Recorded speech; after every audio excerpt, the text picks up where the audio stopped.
And now, live from Manchester, Hello to you all from the north.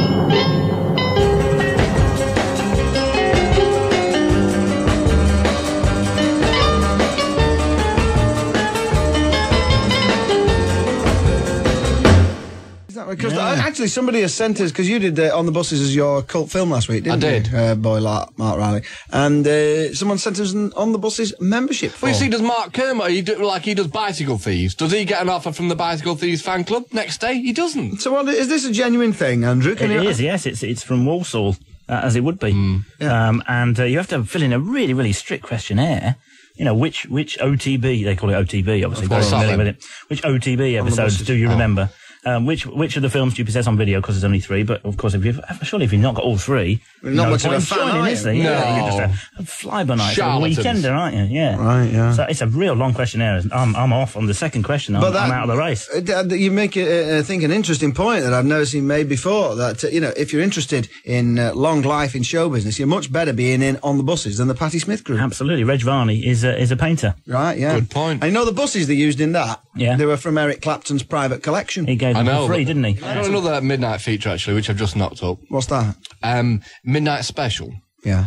061 200 2207, and you got to ring in with a good suggestion for a Chinese takeaway that we're going to get on the way home. Right. Midnight Special. Oh, that's very good, yeah. 061 In fact, if anybody wants to deliver some vegetarian food. I better mention that Malcolm and John phoned in from Easy Heat, which is a central heating firm, disreputable central heating engineers from Cleveland, and they've given me an estimate between 25 and 600 quid, no questions asked. Right. Do you think that when Magnus Magnuson goes on people's houses for a dinner party, he has to say that as well? No questions asked. He's going to ask all them questions. So they're the winners of Midnight Cowboy? Absolutely, yeah. Between 25 and 600 will do me. Right, okay. So have we got any other winners? What was the other one? Midnight at the Oasis. That was one, because you were being Liam. I was Liam, that's been one. And someone phoned in and said Bonehead, but they were too late. It wasn't Bonehead, anyway. No, it was obviously not Bonehead. Midnight Cowboy was Malcolm, we just heard that. We've had some good suggestions. In fact, Eric Clapton rang in about the Midnight Oil and said it was olive oil. Right. It's wrong. Good suggestion, but it's wrong. Right. And Midnight Espresso, we haven't got a light on that yet. Right, so those are still up for grabs. They're up for grabs, and so is Midnight Special. Right, okay then. So, have you got any more features? Because it's... Yeah, I've got one coming up in about 5 minutes. Excellent, okay, so all fresh for 95 on 1FM. These are our session Midnight guests. Special, that was a good one. Very popular number, that was. And Phil won that one. Yeah. Which was a red sauce sarnie milk. I thought you said Chinese takeaway. Well, it could be, I suppose. Well... I think That's all we've had. It's the only call we've had. We ought to start Midnight Express as well. If anyone's been wrongly incarcerated in a Turkish prison, they should phone in before 12 as well. Right, okay. It might be a bit of a long shot, but you never know. You never know. And so what's this other new feature you've got that you said was coming up in 5 minutes' time? Well, this is a really good one, actually, and this doesn't involve the phones at all, but I've worked on this one myself. Really? Yeah, and it's called 11 at 25 past 11. God, it's brilliant, isn't it? When you say it, these things are so obvious, It's been waiting to be done all this time. I don't know why nobody's ever done it. Unbelievable. I don't know why they've not done it before, but it's basically 11 tunes back to back. Oh, great, because that's the trend, isn't it? Like less Back talk, to back. you know, like more music radio. Yeah, and it's 11 at 25 past 11. That's what it's called. So we play 11 tunes back to back At 25 past 11. Oh, Well, that's brilliant. 27 past 11. What about the news in 3 minutes' time? What? What about the news in 3 minutes' time? Bollocks. Around somewhere, devising features for us. Andrew Collins, Q, and Collins and McConey, and all these kind of things. Collins and McConey, PLC. PLC, as was. Aswad, I'm not in Aswad. He's still here. Now, you've been reading this On the Buses thing, which is sort of taps in to your own personal psyche. It does. It taps in by way of this, in that in 1975, I was taken by my dad on my brother's birthday to go and see The Poseidon Adventure, that well-known disaster film of the 70s, which was on a double bill with Please Sir, the movie. Right. So there's the link, and now we move into disaster films. Right. Because they ruined my life, and I'm currently working on a piece, a sort of cathartic piece, for an imaginary book about how disaster films ruined my childhood by making me scared of fires and volcanoes and shipwrecks.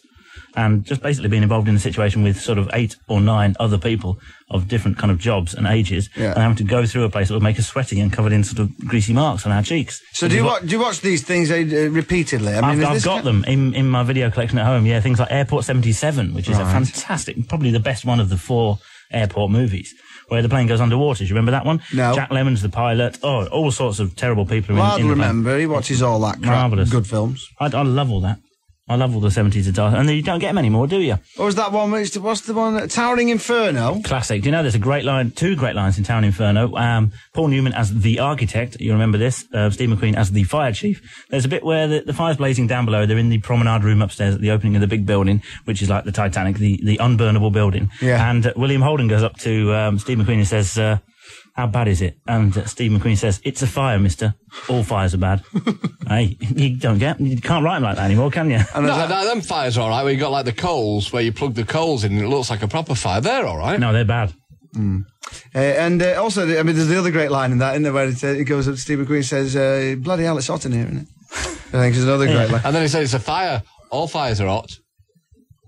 What about Raise the Titanic? It was all going off a bit there, wasn't it? Raising it. So one of the other classics of this so-called genre. Well, Earthquake. Earthquake's fantastic. And George Kennedy's in that, and he's in all the airport films. He's in every single airport film. It's the same character, Joe Petroni, in every airport film, all four of them. Fantastic. Isn't it true with Earthquake, they actually installed something that sort of would make the seats move about? Sense-around. Sense-around. TM. That's what it was called. And did it work? I mean, yeah, absolutely, yeah. Shook the life out of me. Right, interesting. You should get that in here.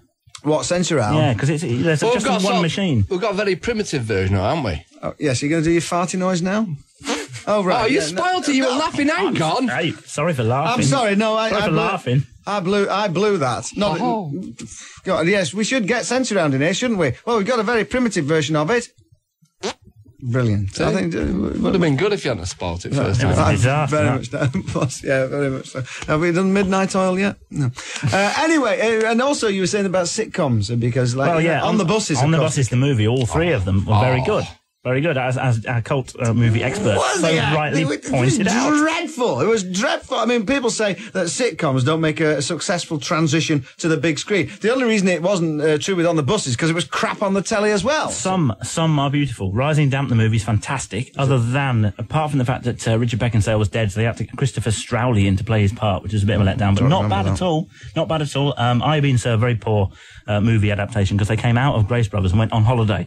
So there wasn't even a sort of a cursory scene in the shop. I was going to do that for the cult movie spot, but it wasn't right, was it? No, because it was no good. You don't like it. No one likes it. But even Morecambe and Wise and Steptoe and Son and things like that. I mean, people who made classic television, it really was poor, wasn't it? Steptoe films are fantastic.